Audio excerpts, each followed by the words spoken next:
자, 1차 방정식의 활용. 우리가 배운 1차 방정식을 활용해서 문제 푸는 방법은 일단 식을 세우고 그걸 풀이해서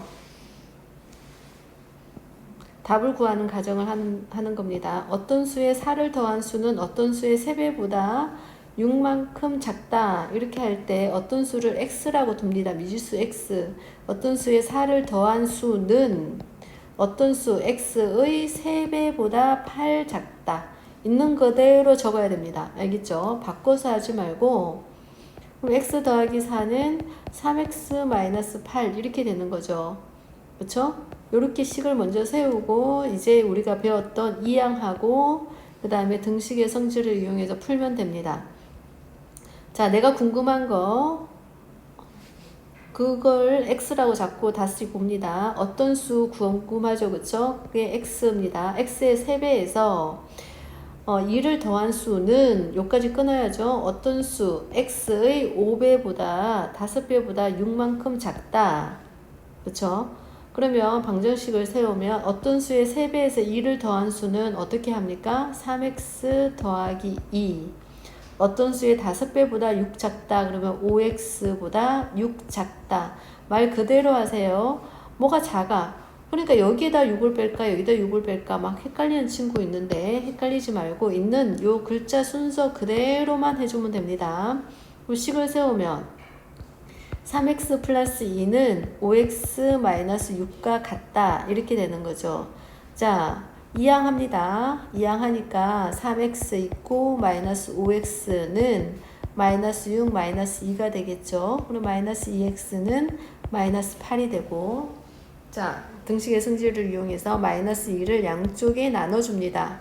그러면 플러스 1x는 플러스 4가 되겠죠. 그래서 어떤 수는 x는 4 이렇게 구해집니다.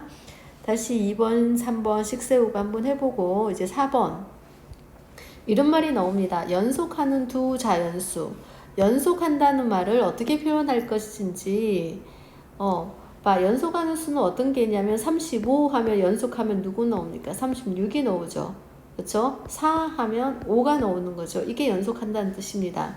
그럼 35를 x로 한다면 36은 x 더하기 1 하는 거죠. 4를 x로 한다면 5도 x 더하기 1을 해주면 되는 겁니다.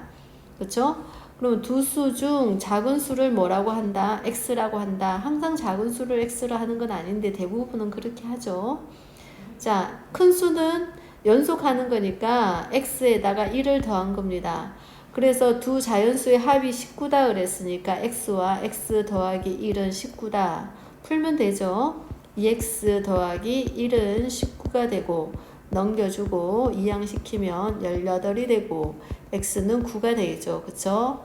자, 두 자연수를 구하라 그랬으니까 9만 적으면 안 됩니다. 9와 x와 x 플러스 1이죠. 그래서 10 이렇게 적어줘야 되고요. 자, 연속하는 세 짝수입니다. 짝수인데 연속한대요. 세 개가. 그러면 어떤 게 있죠? 예를 들어서 4 짝수죠. 그 다음에 연속하면 짝수는 2를 더해서 6이어야 됩니다. 그 다음 또 연속하려면 8이어야 되고요. 자, 짝수나 홀수나 얘는 그 다음에 연속하려면 2씩 더해줘야 되는 거죠. 그래서 세 짝수를 작은 수부터 차례로 나열할 때 가운데 이거는 보통 3개일 때는 가운데 걸 x로 잡습니다. 가운데 수를 x로 잡으면 요거보다 한 단계 작은 짝수는 x 빼기 2가 되고 자, 요 x보다 큰 수는 x 플러스 2가 되겠죠. 연속하는 수 짝수가 자, 요렇게 표현해 줍니다. 그래서 요 세 개를 다 더한 것이 얼마다? 42다. 요게 식이 되고요. 얘를 풀면 3x, x가 3개죠. 플러스 2, 마이너스 2 없어지고 42가 되죠. 그러면 3으로 나눠주면 3, 1은 3, 3, 4, 12, x가 14가 됩니다. 그럼 세 짝수니까 가운데 거 14고 앞에 거는 12고 뒤에 거는 16이 되겠죠. 자, 밑에 거도 한번 해주시고요.